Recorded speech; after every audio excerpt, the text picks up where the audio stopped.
Yes.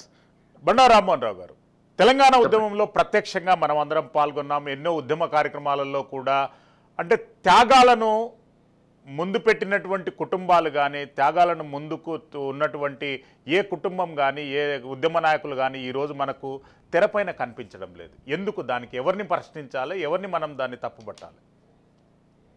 మొదటగా శ్రీశైలం గారు, మీకు అట్లాగే ఇందిరా శోభన్ గారికి, పుల్లారావు గారికి నమస్కారం. మన రాజనీతి ప్రేక్షకులు కూడా తెలంగాణ ఉద్యమాన్ని చాలా మంది రకరకాల మన దృక్పథాన్ని బట్టి చూస్తున్నారు. మనం చూసే దృక్పథాన్ని బట్టి మన చిత్రం కనపడుతుంది. 52, 53లో జరిగిన ముల్కీ ఉద్యమం, నాన్ ముల్కీ ఉద్యమం కానీ, ముల్కీ ఉద్యమం కానీ, ఇడ్లీ సాంబార్ గోపియాక్, చాలా మందికి ఇడ్లీ సాంబార్ గోపియాక్ అంటే మనం ఏమనుకుంటామంటే ఆంధ్రులకు వ్యతిరేకం కాదు కదా, మద్రాసీలకు వ్యతిరేకంగా అన్నాడు. మద్రాసీలు 5,000 మంది వెల్లోడి అక్కడి నుంచి అధికారం తీసుకురావడం వల్ల వాళ్ళకు వ్యతిరేకంగా జరిగిన ఉద్యమం. తర్వాత 69 తొలిదేశ తెలంగాణ ఉద్యమం, జై తెలంగాణ ఉద్యమం. తర్వాత మలిదేశ 91లోని కేసీఆర్ ఉద్యమం ప్రారంభించకముందే 91లో మలిదేశ ఉద్యమం గద్దరు, బెల్లి లలిత వీళ్ళు ప్రారంభించారు. అనేక మంది మేధావులు, మన భువనగిరి సభలో కూడా నేను పాల్గొన్నాను. అట్లా చూసుకుంటే 2001లో టీఆర్ఎస్ పార్టీ పుట్టుక ఒక చరిత్ర అంటుంది. ఇప్పుడు ఈ మొత్తం మీద ఇవాళ నూతెల వడ్డని మీద 100 రాళ్ళు వేయొచ్చు. కానీ నా ఉద్దేశం ఏంటంటే ఉద్యమ స్ఫూర్తిని అర్థం చేసుకుంటే తెలంగాణలో సెంటిమెంట్ గా చూసేవాళ్ళు కొందరు ఉన్నారు, అస్తిత్వ పోరాటంగా చూసేవాళ్ళు కొందరు ఉన్నారు. నేను అస్తిత్వ పోరాటం అంటున్నాను, సెంటిమెంట్ కాదు. చాలా మంది చాలా చీప్ గా మాట్లాడుతున్నారు. తెలంగాణ ఎందుకు తెచ్చుకున్నాం, వీళ్ళ కోసమే తెచ్చుకున్నావా అనే మాటలు మాట్లాడుతున్నారు. తెలంగాణ తెచ్చుకోవడానికి మన బీఆర్ఎస్ టీఆర్ఎస్ దుష్పరిపాలనకు సంబంధం లేదు. తెలంగాణ తెచ్చుకుని అందరం పోరాడి తెచ్చుకుందాం ఒక రాష్ట్రంగా అవతరించడానికి. దానికి చాలా నేపథ్యం ఉంది. అట్లాగే హైదరాబాద్ తెలంగాణ రాష్ట్రం దక్షిణ భారతదేశానికి ఒక gate way of south India ఒక రకంగా చెప్పాలంటే. మీరు ఎట్లా చేయండి, ఇది దాటకుండా కిందికి వెళ్ళాం ఇది రాష్ట్రాలు ఏ రకంగా చూస్తున్నాం కూడా. కనుక అట్లా చూసుకుంటే మనకు ఈ తెలంగాణ అభివృద్ధి హైదరాబాద్ తో ముడిపడి ఉందంటే ఇవాళ కాదు కదా. చాలా మంది హైదరాబాద్ ను నేనే పెంచాను, మొన్నటి నేనే చేస్తాను, నేను చేస్తే హైదరాబాద్ వచ్చిందని మాట్లాడిన వాళ్ళు చాలా మంది ఉంటారు. 430 ఏళ్ల చరిత్ర హైదరాబాద్ మహానగరానికి, 430 ఏళ్ల చరిత్ర. దీనిలో అభివృద్ధి నిరంతర ప్రక్రియ అంటున్నాను. పార్టీలు వస్తాయి పోతాయి. ఇంతకుముందు పుల్లారావు గారు మంచి మాట చెప్పారు, పార్టీలు శాశ్వతం కాదు, ప్రభుత్వాలు శాశ్వతం. కనుక మనకు తెలంగాణకు ఎదిగే అవకాశం ఎప్పుడు ఉంది, ఇప్పుడు కాదు ఎప్పుడైనా ఉంది. అంటే ఒక రకంగా చెప్పాలంటే విశ్వనగరంగా తెలంగాణ, ముఖ్యంగా హైదరాబాద్ కంటే భాషలు అన్ని వచ్చు. ముఖ్యంగా హైదరాబాద్ అయితే ఒక రకంగా multi culture, multi national culture ఉంటుంది. ప్రపంచం కూడా ఎక్కడి నుంచి అయినా వచ్చినా ఇక్కడ బతకగలుగుతారు. నా మిత్రుడు లింటో గతంలో ఎన్నికల కమిషనర్ గా రాష్ట్రం కేంద్ర ఎన్నికల కమిషనర్ పనిచేసిన అస్సాం, కానీ హైదరాబాద్ ఇల్లు కట్టుకున్నారు, బ్రహ్మాండం ఇల్లు కట్టుకున్నారు. వాళ్ళకి 2 సార్లు వెళ్ళాను నేను. అందుకని నేను ఏమంటున్నానంటే హైదరాబాద్ నగరం అనేది ప్రపంచవ్యాప్తంగా ఎక్కడి వాళ్ళైనా ఆదరించే నగరము. ఇవాళ కాదు, ఆనాడు నిజాం కాలంలో కానీ, తర్వాత మనకు స్వాతంత్రం వచ్చిన తర్వాత కానీ. దీన్ని అర్థం చేసుకుంటే ఇవాళ తెలంగాణ ఉద్యమాన్ని కానీ, తెలంగాణ ఉద్యమంలో హైదరాబాద్ పాత్రను కానీ చేయొచ్చు.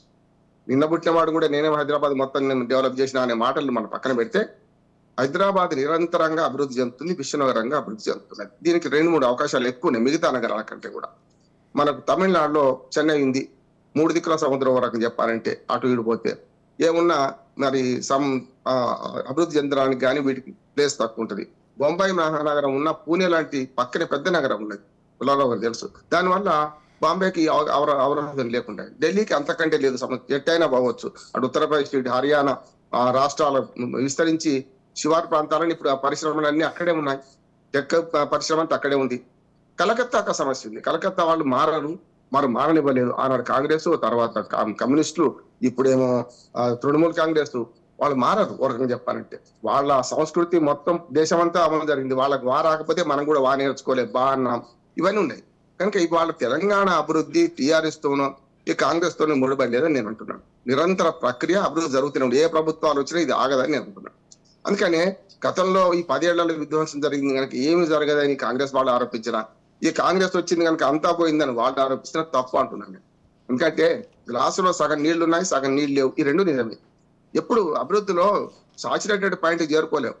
ఒకనాడు కాలిబాట, తర్వాత మట్టి రోడ్ అవుతుంది, తర్వాత దాన్ని కంకర రోడ్డుగా మార్చుకుంటాం, తర్వాత సింగిల్ లేన్ తార్ రోడ్ అవుతుంది. ఇవాళ జాతీయ సంస్కృతితో చూసుకుంటే, జాతీయ రహదారుల సంస్థ చూసుకుంటే 8 లైన్లు 12 లైన్ల రోడ్లను నిర్మించుకుంటున్నాం. అందుకని నిరంతర ప్రక్రియ అభివృద్ధిని ఒక ప్రభుత్వం వచ్చి ఆపలేదు, ఒక ప్రభుత్వం వచ్చి మొత్తం నిరోధించలేదు. అది అర్థం చేసుకోవాలి.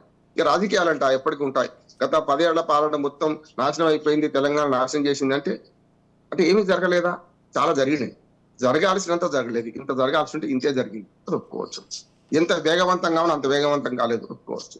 ఇప్పుడు కాంగ్రెస్ లాగానే మొత్తం అయిపోద్దా, ఇది కూడా తప్పే అంటున్నాను. వీళ్ళు బీఆర్ఎస్ వాళ్ళు ఆరోపణ చేస్తున్నారు. ఈ రెండు సమతుల్యత చేసుకుంటూ కొన్ని ప్రజా జీవితం ప్రభుత్వాలతో ముడిపడి తప్పుకుంటుంది. ఎంత తక్కువ ప్రమేయం ప్రభుత్వం అనేది, ఎంత ప్రజల జీవితాలు ఎంత తక్కువ ప్రమేయం జరుగుతుందో అంత మంచి ప్రభుత్వాలు, ఎంత ఎక్కువ కల్పించుకుంటుందో అంత దుర్మార్గం ప్రభుత్వాలు. అంటే ప్రజా జీవితంలో ప్రభుత్వాల పాత్ర తక్కువ కావాలి, ప్రజా జీవితంలో ప్రజల పాత్ర ఎక్కువ కావాలి, అప్పుడు అభివృద్ధి చెందుతుంది.